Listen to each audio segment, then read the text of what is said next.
السلام علیکم ناظرین، روشن راز ٹی وی میں آپ سب کو خوش آمدید۔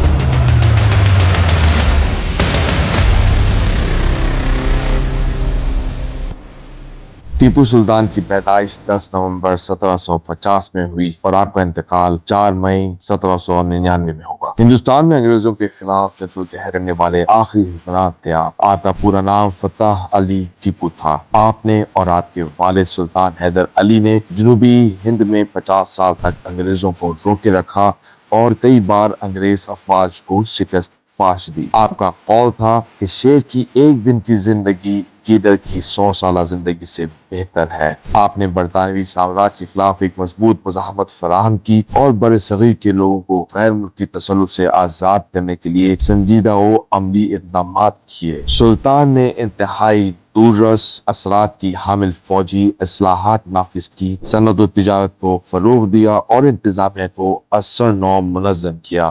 سلطان کو اس بات سے اتفاق تھا کہ بر صغیر کے لوگوں کا پہلا مسئلہ برطانوی اخراج ہے۔ نظام حیدرآباد، دکن اور مہیڈو نے ٹیپو کی طاقت کو اپنی بقا کے لیے خطرہ سمجھا اور انگریزوں سے اتحاد کر لیا۔ میسور کی آخری جنگ کے دوران جب سرنگا پٹم کی شکست یقینی ہو چکی تھی، ٹیپو نے محاصرہ کرنے والے انگریزوں کے خلاف بھرپور مزاحمت کی اور قلعے کو بند کروا دیا۔ غدار ساتھیوں نے دشمن کے لیے قلعے کا دروازہ کھول دیا اور قلعے کے میدان میں زبردست جنگ چھڑ گئی۔ بارود کے ذخیرے میں آگ لگ جانے کے باعث مزاحمت کمزور ہو گئی۔ اس موقع پر فرانسیسی افسر نے ٹیپو کو بھاگ جانے اور اپنی جان بچانے کا مشورہ دیا، مگر ٹیپو راضی نہ ہو گئے اور 1799 میں دوران جنگ سر پر گولی لگنے سے شہید ہو گئے۔ شہادت ایک مرد کامل کی موت نہیں بلکہ حیات انسانی کی پیدائش ہوتی ہے۔ حیات کی فنا کائنات کی بقا بن جاتی ہے۔ ملک الموت کی خاطر بہادری اور عزت کی موت مرنے والے اپنی قوموں کے دل و دماغ میں تا قیامت زندہ رہتے ہیں اور آزادی کی تڑپ رکھنے والوں کے لیے مشعل راہ بن جاتے ہیں۔ ٹیپو سلطان کی شہادت ہندوستان کی لکھی جانے والی تاریخ کا المیہ ہے، مگر حریت پسند اور غیر تمدن انسانی تاریخ کا روشن باب ہے۔ سلطنت میسور، جس کو حیدر علی نے سلطنت خداداد کا نام دیا تھا، اس شہادت کے ساتھ حیدر علی اور ٹیپو سلطان جس شعور کو عام کرنا چاہتے تھے اور جس قوت کو وہ ملک سے باہر نکالنے کی جدوجہد میں مصروف تھے، اسی غیر ملکی طاقت کے آگے مقامی حکمران دست بستہ تھے، بلکہ اس کے ساتھ مل کر ان کے خلاف کمر بستہ ہو کر ہندوستان کو غلامی کی طرف دھکیل رہے تھے۔ ٹیپو سلطان نظام اور مہیڈو سے لڑ کر مذہب و ملک کی دہائی دیتا رہا، مگر ان کے بہرے کانوں سے یہ آواز ان کے مردہ دل تک اتر نہ سکی۔ ٹیپو سلطان کی شہادت کے 4 سال بعد 1803 عیسوی میں فرخ آباد کے مقام پر ہل کر مرہٹے سردار کی شکست سے انہیں اس بات کا احساس ضرور ہو گیا تھا کہ ٹیپو سلطان کی شکل میں وہ مضبوط دیوار جو انگریزوں کی راہ میں حائل تھی، انہی کی مدد سے گرا دی گئی تھی۔ اب غیر ملکی طاقت کو روکنے والا کوئی نہ تھا۔ ہندوستان انگریزوں کے سامنے سرنگو کھڑا تھا۔ ہندوستان کو غلامی سے بچانے کی کوشش میں اپنی جان دینے والا پہلا ہندوستانی حکمران ٹیپو سلطان بیک وقت حکمران، عالم، مفکر، مدبر، جرنیل، انجینئر، تاجر، زاہد، متقی اور پرہیزگار انسان تھا۔ ٹیپو سلطان حضرت ٹیپو مستان کے فیض سے فخر النساء کے بدن سے 20 نومبر 1750 میں جمعے کے دن پیدا ہوا۔ اس کا نام فتح علی رکھا گیا۔ 5 سال کی عمر سے اس نے عربی، فارسی، کنٹر زبان کے علاوہ قرآن و حدیث اور فقہ کی تعلیم لینا شروع کی۔ اس کے ساتھ فن سپاہ گری کی تعلیم بھی شروع ہوئی۔ 15 سال کی عمر سے وہ فوجی مہم جوئی میں حصہ لینے لگے۔ ٹیپو سلطان کا کھانا، سادہ لباس، سادہ اور طرز کلام نہایت شیریں اور ملائم تھا۔ ہر وقت ہاتھ میں تسبیح ہوتی۔ فجر کی نماز کے بعد پابندی سے تلاوت قرآن پاک کرتے۔ اس کی زبان سے کوئی سخت اور فحش بات نہیں نکلتی تھی۔ کسی بھی معاملے میں وہ اعتدال کا دامن نہیں چھوڑتا۔ انتہائی محنتی، فرشناس، ملنسار اور خوش اخلاق انسان تھا۔ دسترخوان پر ہر وقت کچھ افراد ہوتے جن میں سے اس کے 2-3 فرزند ضرور شامل ہوتے۔ وہ اکثر ان سے اللہ اور رسول صلی اللہ علیہ وسلم کی باتیں کرتا، سواری میں گھوڑے کا استعمال کرتا۔ نہایت مجبوری کی حالت میں وہ پالکی پر سوار ہوتا۔ سماج میں ادنا و اعلیٰ کی پہچان نہ بڑھے، اس کی خاطر اس نے پالکی کی سواری پر پابندی پابندی لگا رکھی تھی۔ وہ عام طور پر فارسی زبان میں بات کرتا مگر کنڑ اور ہندوستانی اردو سے بھی واقف تھا۔ فارسی، کنڑ، تیلگو اور مراٹھی چاروں زبانوں میں وہ سرکاری خط و کتابت کرتا۔ اس کے لیے اس نے ان زبانوں کے سیکریٹری مقرر کر رکھے تھے۔ علمی اور مذہبی امور پر گفتگو کرنا اس کا بہترین مشغلہ تھا۔ مورخوں کے اقتباسات اور شعراء کا کلام پڑھتا اور سنتا، رات میں بستر پر لیٹ کر کوئی تاریخی یا مذہبی کتاب پڑھتا۔ اس کی بردباری اور خاکساری کا یہ عالم تھا کہ فرشی السلام یا جھک کر سلام کرنا تو دور، ہاتھ اٹھا کر سلام کرنے کو بھی وہ پسند نہ کرتا۔ مسجد میں جہاں جگہ مل جاتی وہیں کھڑا ہو کر نماز پڑھ لیتا۔ وہ صاحب قلم تھا۔ اس کی تحریر مختصر مگر جامع ہوتی اور الفاظ میں تحکم پایا جاتا تھا۔ ادب اور تصوف سے اسے گہرا لگاؤ تھا۔ نظر و نیاز میں یقین رکھتا تھا اور اولیاء کرام کے اس کے دل میں محبت تھی۔ بلا تفریق عبادت گاہوں کو گرانٹ دیتا تھا جس کے دستاویزی ثبوت موجود ہیں۔ ٹیپو سلطان بادشاہ کے ساتھ ساتھ مسلح بھی تھا۔ اس نے سماجی اور معاشرتی برائیوں کو ختم کرنے اور ان کی اصلاح کی پوری کوشش کی۔ اس نے انسانوں کی بلی یعنی قربانی دینے کی رسموں کو ختم کیا۔ عورتوں کی خرید و فروخت پر پابندی لگائی۔ عورتوں کو پورا بدن ڈھکنے کا حکم دیا۔ شرم و حیا کو عام کیا۔ فضول خرچی اور بے جا اسراف پر پابندی لگائی۔ آمدنی کا 1% خیر خیرات اور تہواروں پر خرچ کرنے کی اجازت دی۔ مختلف تقریبات کے اخراجات کی حد متعین کی۔ شراب اور منشیات پر اپنے عوام کے لیے پابندی عائد کی۔ ٹیپو کی بڑی کوشش کرپشن کی روک تھام تھی اور اس کے لیے وہ بذات خود متحرک رہتا۔ اس نے اپنے تمام متحدوں کو ان کے مذاہب کے مطابق حلف دلوایا تھا کہ وہ رشوت نہیں لیں گے۔ ٹیپو سلطان ہندوستان کا پہلا سیکولر حکمران تھا۔ آج کے ہندوستان کی طرح ہی اس کی سلطنت میں الگ الگ مذاہب کے لوگوں کے لیے الگ الگ سول کوڈ تھا۔ مسلمانوں کا فیصلہ شریعت کے مطابق اور ہندوؤں کا فیصلہ ہندو مذہب کے مطابق کیا جاتا۔ وہ بلا کسی تفریق کے اپنے عوام کے ساتھ شفقت سے پیش آتا اور عدل و انصاف کا معاملہ کرتا۔ اس زمانے میں جو حکومت کا چلن تھا اس میں ٹیپو کے متعلق اعلانات ہونے سے انکار نہیں کیا جا سکتا، مگر پہلی بار ٹیپو کے نظام حکومت میں جمہوریت کی جھلک دکھائی دیتی ہے۔ اس کی حکومت میں 7 محکمے تھے اور ہر محکمے کا ایک بورڈ تھا جس کا اجلاس ہوتا اور متعلقہ شعبے کے معاملات زیر بحث آتے اور اکثریت سے فیصلے لیے جاتے۔ ہر ممبر اپنی رائے تحریری صورت میں اپنے مہر کے ساتھ سیل بند رکھ دیتا اور ضرورت پڑنے پر اسے سلطان کے پاس بھیجا جاتا۔ خود سلطان کو کبھی کوئی فیصلہ لینا ہوتا تو وہ پورے دن غور و خوض کرتا، پھر اپنے خاص افسروں کو بلا کر ان کی رائے جانتا، ان کی رائے سنتا، پھر اپنی رائے سے موازنہ کر کے کوئی فیصلہ کرتا۔ تجارت و صنعت پر اس کا کافی زور تھا۔ اسے یقین تھا کہ تجارت میں ہی ترقی ہے۔ ٹیپو سلطان کا یہ خیال تھا کہ مسلمانوں کے زوال کی وجہ تجارت، صنعت و حرفت سے اس کی عدم توجہی ہی ہے، جبکہ یورپی ملکوں کی ترقی اور کامیابی کا راز اس سمت میں ان کی دلچسپی ہے۔ وہ یہ بھی دیکھ رہا تھا کہ تجارت کے بہانے آئے انگریز قوم کس طرح دن بدن ہندوستان کی سرزمین پر پھیلتی جا رہی ہے۔ ٹیپو سلطان نے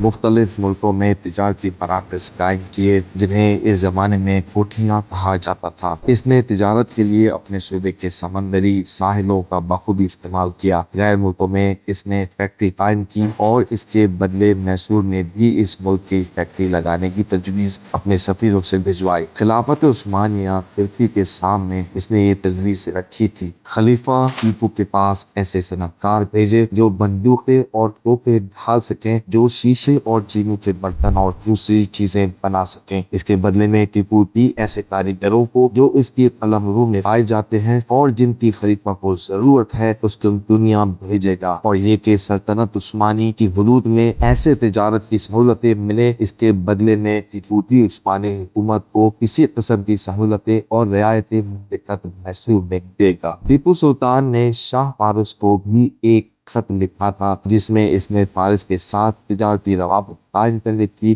خواہش ظاہر کی تھی اور اس کے بدلے فارس کے تاجروں کو اپنے بندرگاہوں سے تجارت کرنے کی اجازت دی تھی۔ ٹیپو سلطان مختلف ملکوں میں اپنے سفیر بھیجتا اور انہیں ہدایت دیتا کہ ان ملکوں کی صنعت و حرفت ماہرین اور انجینئر سے وہ رابطہ کریں اور ممکن ہو تو اپنے ساتھ انہیں لے آئیں۔ ایک دلچسپ پہلو یہ ہے کہ اسے تجارت کے ساتھ ساتھ سیاحت اور دوسرے ملکوں کے جغرافی اور سماجی و معاشی صورتحال کی جانکاری حاصل کرنے کی بھی خواہش تھی۔ اس نے اپنے ان سفیروں کو جنہیں وہ قسطنطنیہ روانہ کیا تھا یہ بھی ہدایت دی تھی کہ وہ ان خلیج فارس کا بحری جائزہ لیں اور جن مقامات سے گزرے وہاں کی جغرافی، سماجی، سیاسی و معاشی حالات کا مطالعہ کریں اور اپنے تجربات کو قلم بند کرتے رہیں۔ یہ جان کر حیرت ہوتی ہے کہ پہلی بار ٹیپو سلطان نے حسس بازار یا شیئر مارکیٹ کی شروعات کی تھی۔ اس نے ایک تجارتی کمپنی قائم کی تھی جس کا ہر کوئی شیئر خرید سکتا تھا۔ اس میں کم رقم لگانے والے کو زیادہ منافع دیا جاتا تھا۔ ریاستی سطح پر ذہین افراد کی تلاش کی اسکیم اور ان کے انتخابات کا باقاعدہ طریقہ کار پہلی بار ٹیپو سلطان کے یہاں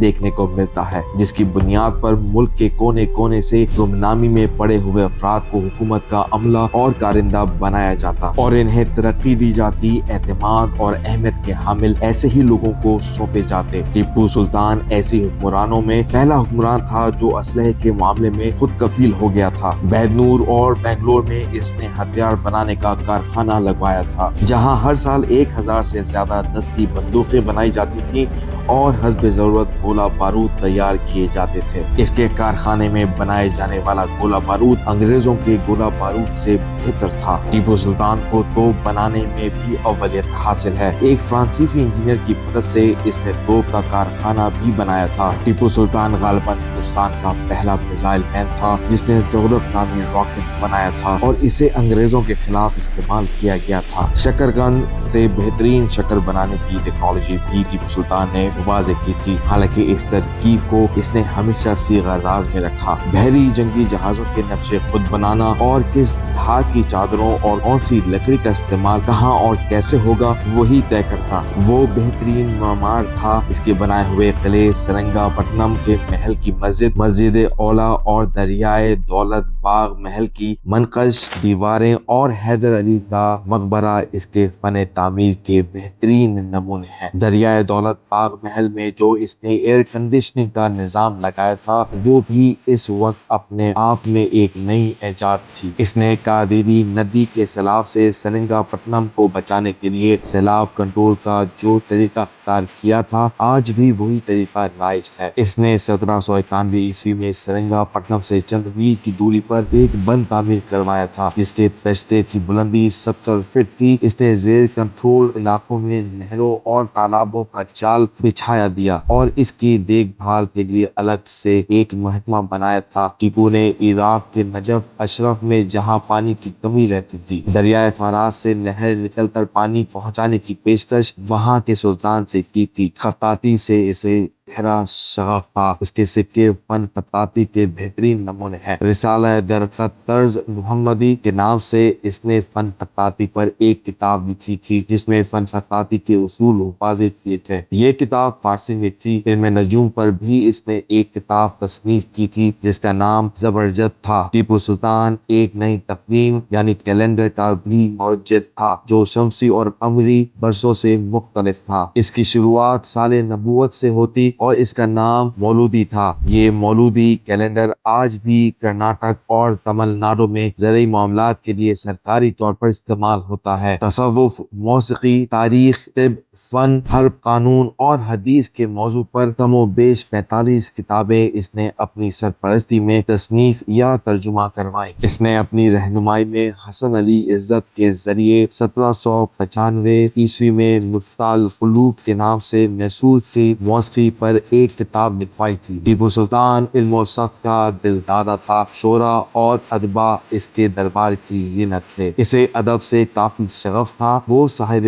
قلم تھا، اچھی نثر لکھتا تھا، شاعری بھی آسانی سے پڑھ لیتا۔ تحفۃ المجاہدین، وقائے منزل اور احکام نامہ جیسی کتابیں اس کی نگرانی میں تصنیف ہوئی۔ ان میں بہت سے مضامین اور اشعار ٹیپو سلطان کے تصنیف کردہ ہے۔ ٹیپو سلطان کے علم و ادب سے شغف کا یہ عالم تھا کہ اس نے جمیل العمر محمود کے نام سے ایک یونیورسٹی قائم کی تھی۔ اس نے ایک بڑی لائبریری بھی بنا رکھی تھی جس میں تمام علوم و فنون سے متعلق کتابیں موجود تھیں۔ اس میں 2000 عربی، فارسی، ترکی، اردو اور ہندی کے مخطوطات تھے۔ کچھ اس کے مخطوطات ایشیاٹک سوسائٹی آف بنگال، جسے اب ایشیاٹک سوسائٹی آف کلکتہ کہتے ہیں، کچھ کیمبرج اور آکسفورڈ یونیورسٹی کو بھیجے گئے، باقی فورٹ ولیم کالج کو دیے گئے۔ اس لائبریری کی اردو کی کتابیں آج بھی انڈیا آفس لائبریری لندن میں محفوظ ہیں، لیکن ٹیپو سلطان کی اس بے مثل شخصیت سے خود اسے اور اس کے تعلق سے ہندوستان کو غیر معمولی نقصان بھی پہنچا۔ اس کی یہ بے شمار خوبیاں اسے سیاسی طور پر اکیلا اور کمزور کر رہی تھی۔ نظام جیسی بے عمل حکومت اور مراٹھے جیسے متعصب حکمرانوں نے یہ اندازہ لگا لیا تھا کہ اگر ٹیپو سلطان کو برباد نہیں کیا گیا تو وہ نہ صرف ان کے خطے پر بلکہ پورے جنوبی ہندوستان پر تسلط قائم کرے گا۔ دوسری طرف انگریزوں کو بھی یہ لگنے لگا تھا کہ ان کی راہ میں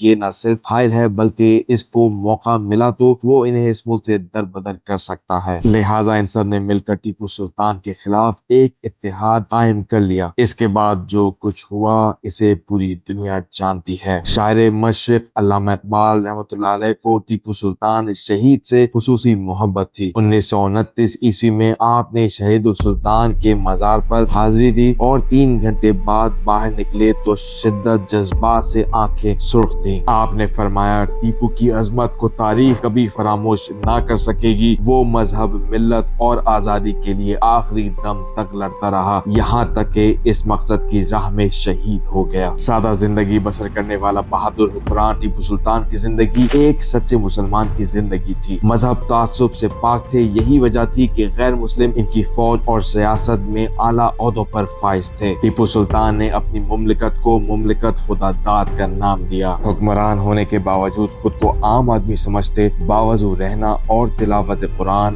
آپ کے معمولات میں سے تھے۔ ظاہری نمود و نمائش سے اجتناب برتے، ہر شاہی فرمان کا آغاز بسم اللہ الرحمن الرحیم سے کیا کرتے تھے، زمین پر کھدر بچھا کر سویا کرتے تھے۔ ٹیپو سلطان حفظ زبان حکمراں کہے جاتے ہیں۔ آپ کو عربی، فارسی، اردو، فرانسیسی، انگریزی سمیت کئی زبانوں پر دسترس حاصل تھی۔ محصور کی چوتھی جنگ جو سرنگا پٹنم میں لڑی گئی، جس میں سلطان نے کئی روز قلعہ بند ہو کر مقابلہ کیا، مگر سلطان کی فوج کے 2 غدار میر صادق اور پورنیا نے اندرون خانہ انگریزوں سے ساز باز کر لی تھی۔ میر صادق نے انگریزوں کو سرنگا پٹنم کے قلعے کا نقشہ فراہم کیا اور پورنیا اپنے دستوں کو تنخواہ دینے کے بہانے پیچھے لے گیا۔ شیر میسور کہلانے والے ٹیپو سلطان نے داد شجاعت دیتے ہوئے کئی انگریزوں کو جہنم حاصل کیا اور سرنگا پٹنم کے قلعے کے دروازے پر جام شہادت نوش فرمایا۔ ٹیپو سلطان کی پڑپوتی نور کا لندن میں افتتادہ مجسمہ نور عنایت خان 1 جنوری 1914 میں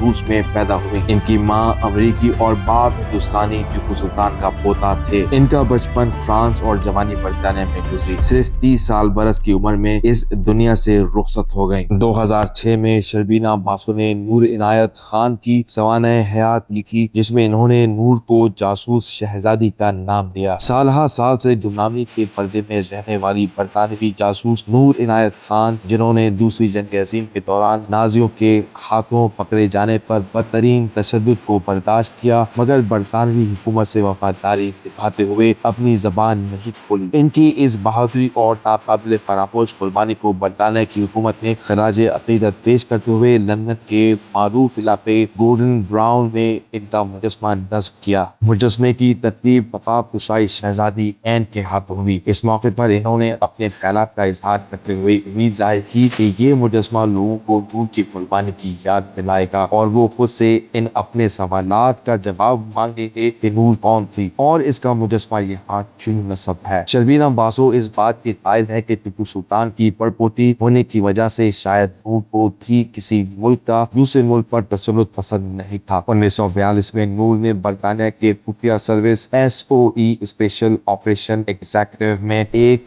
ریڈیو آپریٹر کی حیثیت سے کام شروع کیا۔ وہ ان دنوں واحد آپریٹر تھی جنہیں نازیوں کے خلاف مزاحمت کرنے والے ایک گروپ کے ساتھ پیرس بھیجا گیا جو ناظم کے قبضے میں تھا۔ اس مشن میں ان کا خفیہ کوڈ میڈلائن تھا۔ مشن پورا کرنے کے لیے وہ روپ بدل بدل کر اپنی جگہ تبدیل کرتی رہی، لیکن 3 مہینے بعد ہی ان کے بہت سے ساتھیوں کو گرفتار کر لیا گیا، مگر نور نے آخری وقت تک اہم خفیہ پیغامات برطانوی حکومت کو پہنچاتی رہی۔ اس دوران خفیہ سروس کی اعلیٰ قیادت نے انہیں واپسی کی پیشکش بھی کی، مگر وہ اپنا مشن کو ادھورا چھوڑنے پر آمادہ نہ ہوئی، کیونکہ وہ جانتی تھی کہ ان کے جانے سے مزاحمتی گروپ کا رابطہ برطانیہ سے ختم ہو جائے گا۔ 1943 میں ایک فرانسیسی عورت کی مخبری پر گرفتار کر لیا گیا۔ 10 مہینے کی قید اور بدترین تشدد کے بعد بھی انہوں نے جرمن فوج کو برطانیہ کی حکومت کے اہم راز نہیں بتائے اور نہ ہی ان کے ساتھ کام کرنے پر راضی ہوئے۔ دوران قید انہوں نے 2 بار فرار ہونے کی کوشش بھی کی، جس کے بعد انہیں جرمنی منتقل کر دیا گیا، جہاں ستمبر 1944 میں جرمن فوج نے انہیں قید میں ہی گولی مار دی۔ جس وقت جرمن فوج ان پر بندوقیں تانے کھڑے تھے، تب بھی ان کی زبان پر اپنے دادا کی طرح آزادی کا نعرہ تھا۔ ان کی اس دلیری اور جرأت مندی پر انہیں 1945 میں برطانیہ کے اعلیٰ سویلین ایوارڈ جارج کس سے بھی نوازا گیا۔ دوستوں، اگر آپ کو ہماری ویڈیو پسند آئی ہے تو اسے لائک کیجیے، دوستوں کے ساتھ شیئر کیجیے اور سبسکرائب کیجیے۔ آپ کا دیکھنے کا بہت بہت شکریہ۔ اجازت دیجیے۔ اللہ حافظ۔